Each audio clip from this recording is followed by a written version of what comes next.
Rangkuman film Soul Land Doulu Dalu. Episode 149. Setelah mereka berbincang, Lou Gao mengajak Titan pergi ke kamar besar miliknya untuk menunjukkan sesuatu. 5 monster Shrek pun mengikuti mereka. Di dalam kamar Lou Gao, Tang San melihat ruangan yang benar-benar berantakan. Dengan semua jenis logam di semua tempat, dan tungku yang berkilau hitam, membuat Tang San menggigil dan menarik perhatian Tang San. Lou Gao membawa Titan ke peron melingkar. Dengan penuh kemenangan, Lou Gao berkata kepada Titan, "Biarkan aku menunjukkan ini padamu. Belum pernah melihatnya sebelumnya kan? Ini adalah sesuatu yang saya habiskan banyak uang untuk mendapatkannya. Dengan ini mungkin status pandai besi kita bisa kembali. Tetapi ketika saya mencoba untuk memisahkannya, saya secara tidak sengaja memecahkan bagiannya. Dan jadi sekarang tidak dapat digunakan dengan benar lagi. Saya hanya memikirkan bagaimana saya memperbaiki ini. Sangat menyakitkan. Orang yang membuat ini benar-benar sangat jenius." Titan tidak berbicara, dan hanya memiliki ekspresi aneh di wajahnya. Lalu Tang San bertanya kepada Lou Gao, "Senior Lou Gao, dari mana Anda mendapatkan Zhuge Crossbow Gatli ini?" Tang San dengan wajah heran, karena dia yakin bahwa dia tidak pernah memberikan panah ini kepada orang lain kecuali Sekte 7 Harta Karun. Lou Gao melirik Tang San dan berkata, "Siapa anak nakal ini? Tidak tahukah kamu bahwa anak-anak tidak boleh menyela ketika orang dewasa sedang berbicara?" Tunggu, apa katamu? Kamu tahu benda apa ini?" Tang San tersenyum dan berkata, "Tentu saja saya mengenali benda itu, karena yang membuat benda itu adalah aku." Lou Gao menatap Titan, dan Titan mengangguk kepada Lou Gao. "Itu bagus," kata Lou Gao, dengan suara keras mengejutkan semua orang. Lalu Lou Gao memaksa Tang San untuk memperbaiki Zhuge Crossbow Gatli yang rusak itu. Tang San berkata, "Rong, ini adalah Zhuge Crossbow Gatli yang aku jual ke klan 7 Harta Karun. Bagaimana ini bisa keluar?" Lou Gao berkata, "Apa, klan 7 Harta Karun? Saya membeli ini dari Spirit Hall."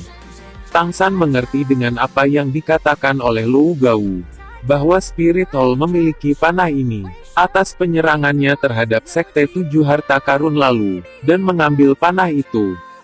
Namun Lou Gao tidak peduli tentang hal apapun itu. Dia terus memaksa Tang San untuk memberitahu cara pembuatan Zhuge Crossbow Gatli itu. Tang San berkata, "Ini adalah rahasia untuk Tang Sekte saya.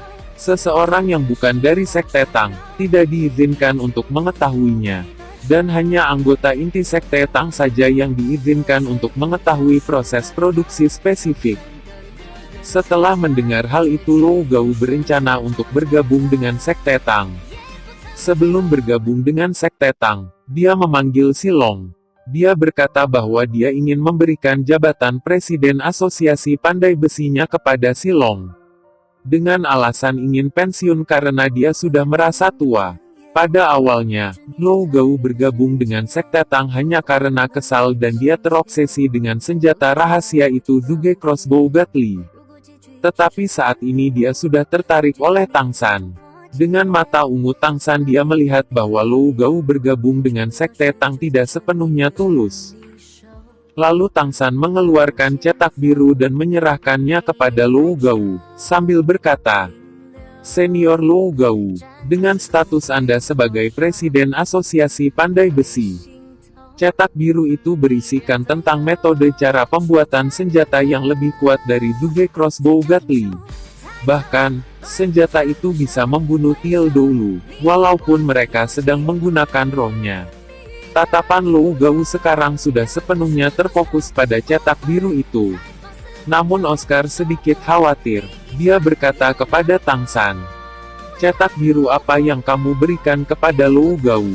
Tidakkah kamu takut dia akan membocorkannya? Lagi pula dia adalah Presiden Asosiasi Pandai Besi." Tang San sedikit tersenyum, berkata, "Tidak masalah, dan aku tidak takut bocor. Itu hanya sepertiga dari rencana Jarum Pear Blossom Torrential. Itu tidak memiliki kepentingan nyata. Alasan Tang San memberikan cetak biru itu kepada Lou Gao karena bahan yang digunakan untuk membuat senjata itu sangat langka dan sulit untuk didapati. Senjata itu harus menggunakan perak laut, yang berada dalam laut tenggelam. Setelah menyelesaikan perencanaannya dengan Lou Gao, mereka pergi untuk mencari makan bersama Silong. Di perjalanan, Titan memberikan daftar belanja kepada Silong. Saat membacanya Silong terkejut, karena yang mereka pesan adalah besi sebanyak 10 ton. Setelah memasuki restoran, Silong memesan tempat istimewa kepada manajer restoran. Namun tempat istimewa itu sudah dipesan oleh umat Spirit Hall. Mendengar hal itu, Silong tidak ingin mencari masalah. Dia berencana untuk mencari tempat makan yang biasa saja. Tepat ketika mereka ingin mengikuti manajer itu ke lantai atas, sebuah suara eksentrik datang dari belakang mereka. "Siapa ini?" "Jadi, cendekiawan yang hebat Silong. Kami akan membiarkan Anda memiliki tempat ini." Lalu Silong menjawab, "Apa maksudmu dengan itu?" Orang yang berbicara kepada Silong adalah Meyers, anggota Spirit Hall. Meyers melihat dua wanita cantik di belakang Silong, yaitu Xiao Wu dan Ning Rongrong. Meyers menghampiri mereka dan mendorong Silong hingga terlempar. Saat Meyers hendak menyentuh Xiao Wu, tiba-tiba Titan menghalanginya dan mengeluarkan kekuatannya. Namun tetap saja, anggota Spirit Hall itu keras kepala.